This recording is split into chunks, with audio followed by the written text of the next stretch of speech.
Hello friends, in the last video we saw the condition or scenario before we multiply any two matrices.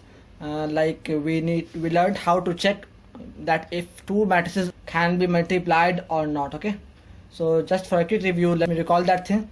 Two matrices can be multiplied if the number of columns for the first matrix is same as the number of rows for the second matrix, and the resultant matrix will have the same number of rows as the first matrix and the same number of columns as the second matrix. Like for example, if I say if a matrix A is of the order m by n and it is multiplied to the matrix B, which is of the order, let us say, p by q. Okay, so this A times B is only possible if n equals to p. Then only we can say A times B is possible. And the resultant matrix, let us suppose that resultant matrix is a matrix C.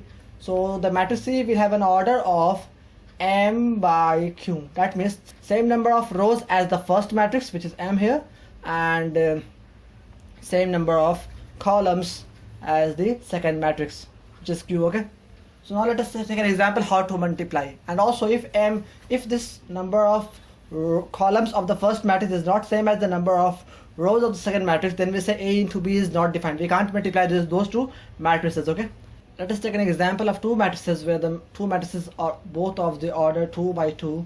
The first and second matrix both are of the order 2 by 2. So when we multiply the matrix A and B, so the matrix A is also the order of 2 by 2 and the matrix B is also of the order of 2 by 2. So when these two are multiplied, you see here the number of columns of the first matrix is the same as the number of rows of the second matrix. So this multiplication is possible, and the resultant matrix C will also be of the order 2 by 2, as the number of rows in the first matrix is 2 and number of columns in the second matrix is 2. Okay, so now how we'll multiply this thing. So let us see it. Okay, so how we'll multiply A times B?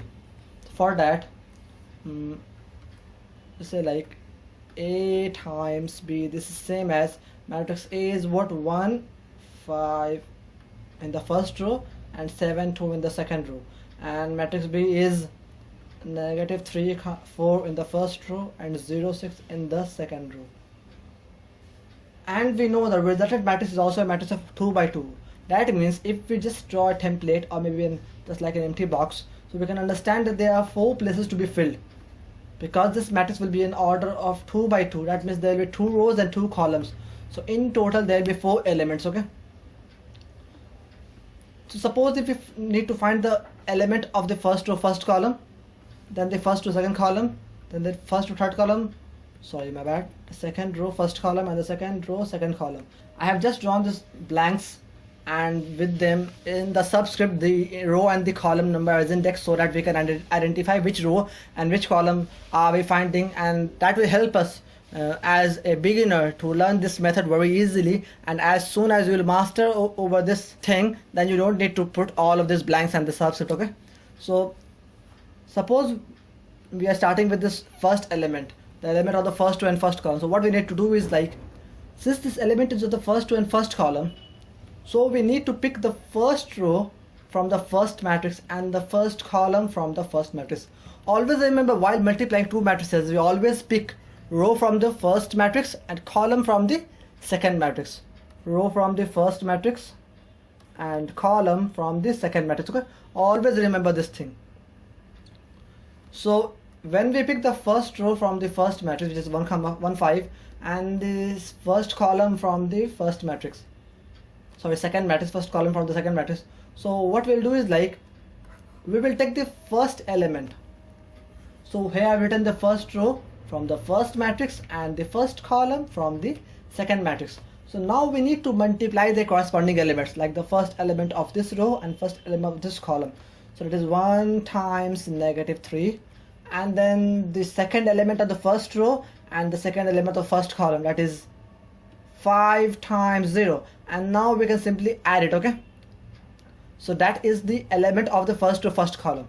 Likewise, now suppose if we are finding the element of the first to second column, so we need to pick the first row again from the first matrix, and now the second column, because we are finding the element of second column now, the second column from the second matrix. So let us write the first row which is 1 5 again, and this second column, which is 4 6. Again we multiply the corresponding elements of the row and the column. It is the first element with the first element of the row and the column. So it is 1 times 4. First element of the first row is 1, and first element of the second column is 4. And then the second element from the row and second element from the column, that is 5 times 6. And then we simply add this, and we follow this procedure likewise. Okay, so for element of second row first column, we'll pick the second row from the first matrix and first column from the second matrix. That is 7 times -3 and 2 times 0. So we add it. Okay, 2 times 0. And finally we will pick the second row and second column to get the element of the second row and second column of the resultant matrix. That is 7 times 4 plus 2 times 6. So now we simplify it. 1 times -3 is -3. 5 times 0 is 0. So -3 plus 0 is a wall, -3. 1 times 4 is 4. 5 times 6 is 30. 4 plus 30 is 34. 7 times 3 is 21. 2 times 0 is 0. 21 plus 0 is 21. 7 times 4 is 28. 2 times 6 is 12. 28 plus 12 is 40.